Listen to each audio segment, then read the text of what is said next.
tentang rekam jejak sang khalifah tidak disangkal oleh para pengikut Khilafatul Muslimin. Meski demikian, mereka beranggapan bahwa masa lalu seseorang tidak dapat dijadikan sebagai dasar tuduhan atau stigma yang digunakan hari ini. Termasuk ada yang menyatakan juga, ini saya sekaligus ingin konfirmasi ke Anda ya Pak ya, bahwa ada yang menyebut bahwa gerakan Khilafatul Muslimin ini adalah berpotensi terjadi gerakan terorisme dan lain sebagainya. Iya, iya. Gitu juga kemarin saya dialog, wah ini Khilafatul Muslimin radikalisme dan terorisme. Terus begitu ngobrol-ngobrol sama saya dalam debat itu, dalam dialog itu, terus enggak ada buktinya. Oh iya memang berubah kalimatnya. Khilafatul Muslimin belum menjadi teroris, tapi sudah menjadi radikalis. Ya kalau Ustadz Abdul Qadir Hasan Baraja dulunya orang NII, ya betul, sejarahnya memang betul begitu. Tapi setelah dia di penjara, 2 kali masuk penjara, kasusnya semua orang sudah tahu, dan itu yang dijadikan dasar buat BNPT mencap, menstigma kami ini pasti gerakan radikalis dan teroris. Nah setelah dia keluar, dia mendirikan Khilafatul Muslimin pada tahun 1997. Terus saya tanya, pernah nggak dari tahun 1997 beliau ngajarin kepada orang-orang yang ingin mendirikan khilafah ini, ayo bikin kekerasan, bom, bunuh orang, lakukan sabotase dan sebagainya? Nggak pernah. Saya bilang sama berbagai pihak, kalau misalnya itu diperintahkan oleh Ustadz Abdul Qadir Hasan Baraja, saya yang pertama kali keluar. Begitu pula dengan pendapat Amir Hamzah, menganggap masa lalu tidak dapat dijadikan dasar penilaian terhadap seseorang. Meski demikian, Amir Daulah Jawa Khilafatul Muslimin ini menganggap semua hal itu masih wajar, sebab bersumber dari ketidaktahuan seseorang. Karena ketidaktahuan atau belum tahu, ya, mereka menganggap seperti itu wajar dan maklum. Tapi insya Allah ketika mereka langsung bertanya kepada kami dan juga sumber Khilafatul Muslimin yang lain, mereka terus kemudian jujur, pasti mereka tidak akan seperti itu. Tapi andai tetap mereka berkesimpulan seperti itu pun kita bertawakal kepada Allah. Ketika kita dituduh anti Pancasila, anti NKRI, kemudian mau menggulingkan negara ini, 100% kami bantah. Itu tidak terbukti. Jadi ada kemungkinan, orang punya persepsi itu kemungkinan 2. Yang pertama karena tidak tahu, yang kedua tahu tapi ada ghil, ada kedengkian dalam hati. Sehingga mereka membuat fitnah. Orang-orangnya banyak yang dari misalnya dari XNII, Al-Zaitun, dari JI, bahkan dari preman juga banyak. Termasuk khalifah kita dulu pernah jadi pemberontak ketika masih di NII juga, sampai sekian tahun di penjara. Itu masalah. Tapi ini tidak sama sekali tidak ada lanjutan dari organisasi manapun dan tidak ada kaitan dengan organisasi manapun. Ini termasuk saya pernah jadi anggota JI juga, pernah jadi anggota NII juga, JAD belum pernah. Oke. Jadi ini lebih kepada sebuah pemahaman yang berbeda gitu ya Bang, bukan pada potensi gerakan terorisme. Ya, lebih kepada skisme ataupun lebih kepada perpecahan gerakan keagamaan saja. Karena perbedaan pemikiran dan perbedaan interpretasi ataupun penafsiran dari teks-teks ayat dan hadis dan sejarah Nabi.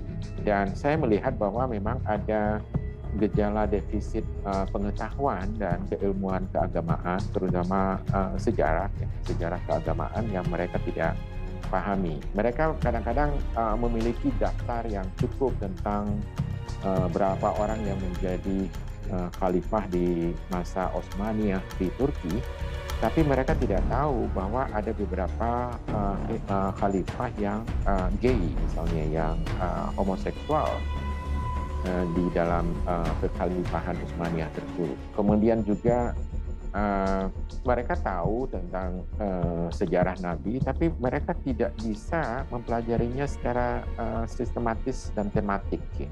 Nah, bagi mereka semuanya itu kadang-kadang menganulir semua tahap-tahap yang sebelumnya dan menganggap bahwa begitu sudah masuk Islam, kemudian masuk ke dalam gerakan Khilafatul Muslimin, langsung masuk ke dalam tahap ke-7. Ini kan seperti gerakan utopis, ya. Artinya mereka lupa bahwa ada tahap-tahap yang harus dilewati. Kalau nggak bisa terwujud itu khilafah. Keberadaan Khilafatul Muslimin memang agak berbeda dibandingkan dengan kelompok-kelompok Islam pengusung khilafah lainnya. Meski sama-sama mengusung gagasan khilafah dan bahkan sudah memilih seorang khalifah, namun tidak berorientasi pada kekuasaan. Kemudian membedakan paham khilafah yang Anda pahami dan juga teman-teman lainnya dengan misalnya saya sebut ada beberapa organisasi terlarang yang dilarang oleh pemerintah, tentunya HTI, dan juga NII. Apa yang kemudian membedakan secara spesifik sih? Yang membedakan barangkali diantaranya definisi juga, mendefinisikan khilafah itu, ya kan? Kalau kami di Khilafatul Muslimin meyakini bahwa khilafah itu adalah wadah umat dalam bersatu.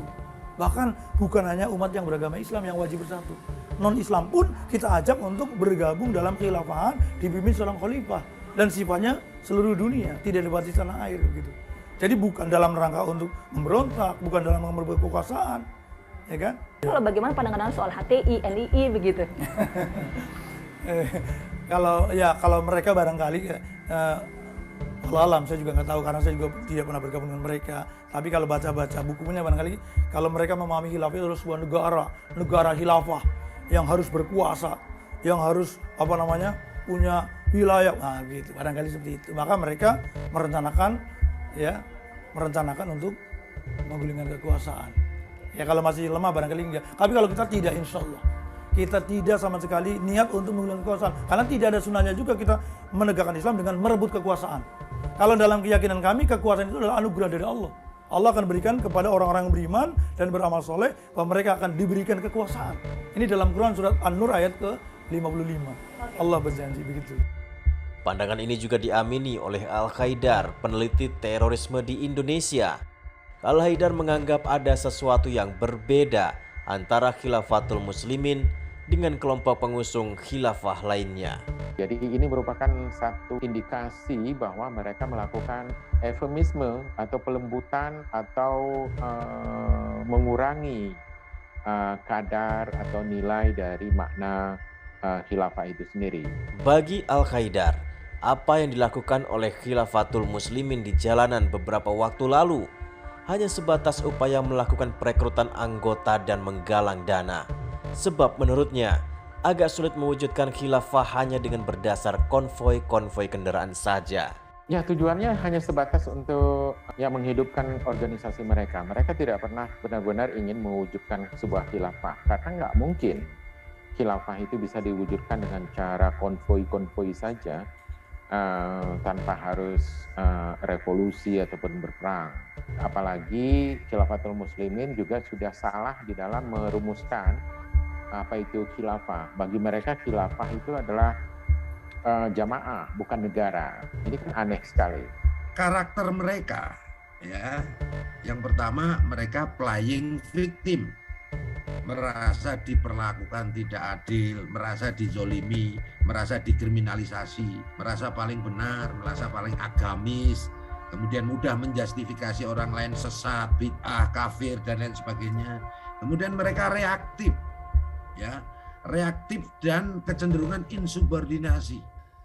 Indikasi kuat itu belum terdaftar di Kemenkumham ataupun di Kementerian Dalam Negeri, ya, sebagai ormas, ya.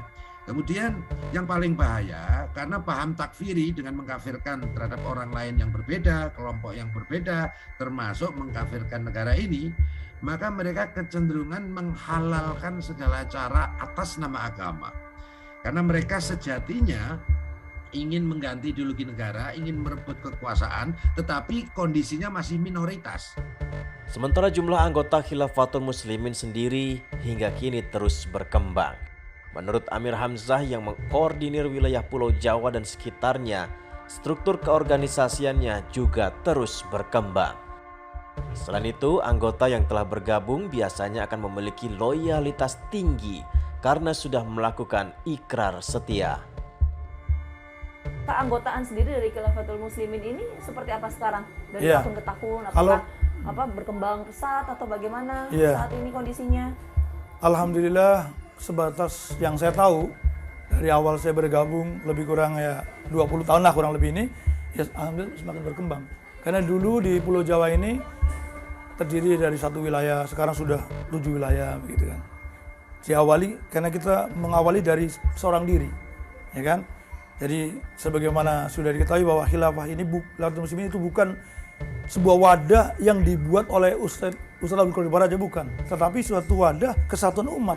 Diawali dari seorang diri, kemudian berubah menjadi perwakilan setingkat kemasulan, itu kemudian yang terendah, kemudian menjadi umul qura, menjadi wilayah, dari satu kemudian jadi daulah, dari satu daulah menjadi 3 daulah dan sebagainya. Oke, jadi apakah memang menyebar di 34 provinsi atau hanya berfokus di provinsi tertentu atau bagaimana? Alhamdulillah, karena Islam itu rahmatan lil alamin, ini di seluruh Indonesia, bahkan sampai di luar negeri, ya kan? Ya kan?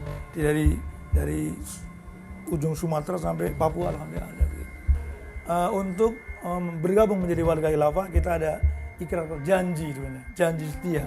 Janji setia sebenarnya sering disebut dengan istilah beat. Beat itu kan janji setia, ya kan? Tapi karena memang istilah beat kadang-kadang sudah cemar, sehingga kadang-kadang kita mengatakan janji setia. Tapi hanya beat janji setia kepada siapa? Kepada Allah, ya kan? Di antara ikrar janji setia metode bergabung kepada jamaah ini, wallahi demi Allah saya berbeat atau berjanji setia kepada Allah, ya kan, dengan tulus ikhlas bahwasanya satu, saya tidak akan menyekutukan Allah dengan sesuatu apapun juga. Dua, saya tidak akan mencuri, tidak akan berzina, berdusta dan mendustakan larangan Allah. Tiga, saya siap sedia berkorban saya siap sedia mendengar dan taat kepada perintah Allah, taat kepada Rasulullah dan kepada ulil amri saya kapanpun dan dimanapun. Dan saya siap sedia berkorban apa saja sesuai dengan kemampuan saya demi tegaknya ajaran Allah dan Rasulnya. Dan empat, apabila ternyata di kelak kemudian hari saya sengaja melanggar dan atau mengkhianati beat yang saya catatkan ini, maka saya bersedia dan rela dituntut sepanjang kalian hukum Islam. Semoga Allah menerima pernyataan biasa ini dan memandikan saya dalam melaksanakan tugas suci li'ilahi kalimatillah serta mengampuni dan beri saya. Amin. Itu ikrar yang diucapkan dan setelah itu resmi bergabung. Tapi itu sarannya kalau itu orang agama Islam. Kalau dia bukan non-Islam, karena ada yang bergabung juga, dia berjanji sesuai dengan agamanya mereka. Dan mereka tidak diwajibkan menjalankan syariat Islam, karena mereka bukan Islam kan, tapi wajib ikut taat kepada khalifah pemimpin tertinggi di khilafah ini. Begitu.